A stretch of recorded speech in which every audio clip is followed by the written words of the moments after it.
বন্ধুরা, আমরা এখন দৈনন্দিন জীবনে ঘনত্বের ব্যবহার সম্পর্কে একটু জানব। তো দেখো, দৈনন্দিন জীবনে এই যে ঘনত্ব, এই ঘনত্বগুলোকে আমরা বিভিন্ন জায়গাতে ব্যবহার করি। মূলত হচ্ছে কোনো বস্তুর মধ্যে কোনো বস্তুকে মানে কোনো প্রবাহীর মধ্যে কোনো বস্তুকে ভাসানো বা ডোবানোর কাজে মূলত এই ঘনত্বর ব্যাপারগুলোকে আমরা ব্যবহার করে থাকি। এছাড়াও আরও বিভিন্ন ক্ষেত্রে ঘনত্বের বেশ কিছু উপকারিতা এবং অপকারিতা রয়েছে। তো আমরা সেই সার্বিক ব্যাপারগুলো নিয়ে এখন একটু জানতে চেষ্টা করব।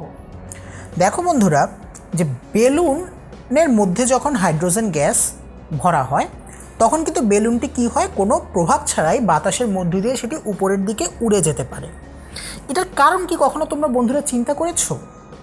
এটার কারণ হচ্ছে যে চারপাশে যে প্রবাহী পদার্থ অর্থাৎ বাতাস থাকে, সেই বাতাসের থেকে কিন্তু বেলুনের মধ্যে যে হাইড্রোজেন গ্যাস ভরা হয় সেই হাইড্রোজেন গ্যাসের ঘনত্ব বাতাস থেকে কম। আর হাইড্রোজেন গ্যাসের ঘনত্ব বাতাস থেকে কম হওয়ার কারণে বাতাসের মধ্যে হাইড্রোজেন গ্যাসওয়ালা বেলুন বাতাসের উপরের দিকে উঠে যেতে চেষ্টা করে।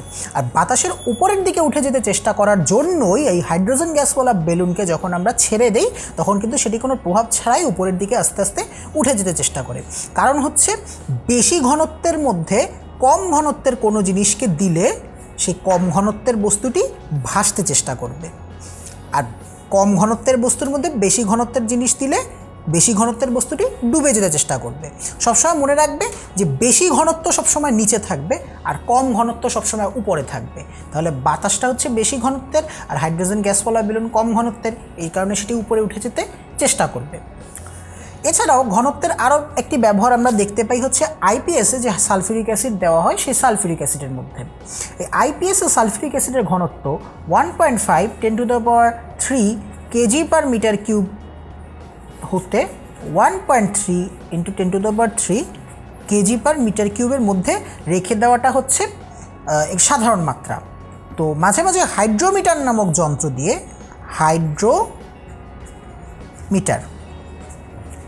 হাইড্রোমিটার নামক যন্ত্র দিয়ে মাঝে মাঝে এই সালফিউরিক অ্যাসিডের ঘনত্বটি মেপে দেখতে হয়।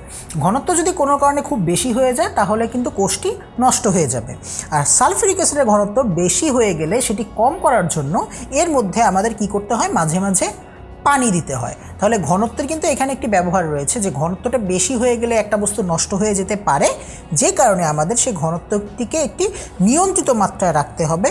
এবং যে টার্মটি এখানে ব্যবহার করা হচ্ছে সেটি কিন্তু ঘনত্ব, যে এই জিনিসটি বেশি হয়ে গেলে আমাদের কিন্তু আমাদের কোষটি কিন্তু নষ্ট হয়ে যাবে। এছাড়াও ভালো ডিম ভার্সেস পচা ডিম, এই ব্যাপারটি আসলে আমরা যেটি ব্যাখ্যা করব এখানে সেটি হচ্ছে যে ভালো ডিম কিন্তু পানিতে ভাসে না। তোমরা বাজার থেকে ডিম কেনার পরে যদি দেখো যে সেই ডিমটি পানিতে ভাসছে না, ডুবে যাচ্ছে, তার মানে বুঝবে যে ডিমটি হচ্ছে ভালো ডিম। কিন্তু পচা ডিম কিন্তু পানির মধ্যে ভেসে থাকবে। এর কারণ হচ্ছে পচা ডিমের ঘনত্ব পানির ঘনত্বের থেকে কম, তাই পানির উপরে সেটি ভেসে থাকবে।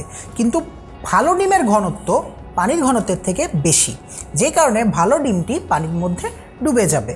তাহলে ভালো ডিম ভার্সেস পচা ডিম এটি আমাদের দেখতে হলে আমাদের যে কাজটি করতে হবে, ডিমকে কিনে নিয়ে এসে পানির মধ্যে ছেড়ে দিতে হবে।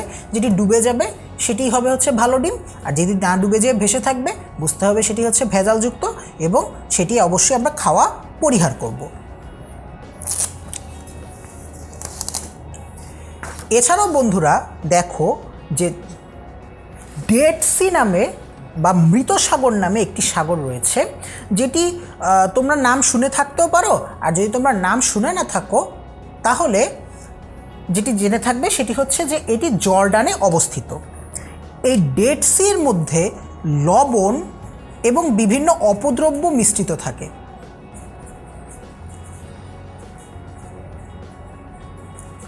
এই লবণ এবং বিভিন্ন অপদ্রব্য মিশ্রিত থাকার জন্য এই সাগরের পানির ঘনত্ব অনেক বেশি। তাহলে আমরা যেটি দেখতে পাচ্ছি যে ডেড সি এর পানির ঘনত্ব অনেক বেশি।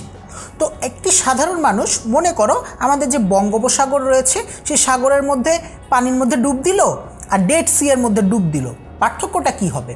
সে সাধারণ মানুষের ঘনত্ব কিন্তু দুই জায়গাতেই সমান, অর্থাৎ বঙ্গোপসাগরেও মানুষের ঘনত্ব যা, ডেড সিতে গেলেও কিন্তু মানুষের ঘনত্বটা সেম হবে। কিন্তু এখানে যে ব্যাপারটি হচ্ছে সেটি হচ্ছে যে পানির ঘনত্ব। ডেড সি এর পানির ঘনত্ব অনেক বেশি, কিন্তু বঙ্গোপসাগরের পানির ঘনত্ব কিন্তু অত বেশি না। যে কারণে বঙ্গোপসাগরের মধ্যে যদি মানুষ ডুব দেয় তাহলে কিন্তু মানুষের ঘনত্বই বেশি হবে পানির থেকে, যে কারণে বঙ্গোপসাগরের মধ্যে মানুষ ডুব দিলে মানুষ ডুবে যাবে। কিন্তু ডেড সি এর পানির ঘনত্ব অনেক বেশি হওয়ার কারণে এর মধ্যে যদি আমরা কোনো মানুষ যদি ডুব দেয় তাহলে সেটি কি হবে? মানুষ কিন্তু পানির মধ্যে ভেসে থাকবে, কারণ এখানে পানির ঘনত্ব অনেক বেশি। মজার না বিষয়টা? আমরা যদি কখনো সুযোগ পাই অবশ্যই ডেড সিতে যে এই ব্যাপারটি পরিলক্ষিত করতে এবং বাস্তব অভিজ্ঞতা নিতে অবশ্যই চেষ্টা করব। তাহলে এই ছিল আজকের মতন ঘনত্ব সম্পর্কিত যাবতীয় আলোচনা এবং দৈনন্দিন জীবনে ঘনত্বের ব্যবহার সম্পর্কিত যাবতীয় আলোচনা। ভবিষ্যতে আরও অনেক ব্যাপার জানতে তোমরা অবশ্যই আমাদের সাথে থাকবে।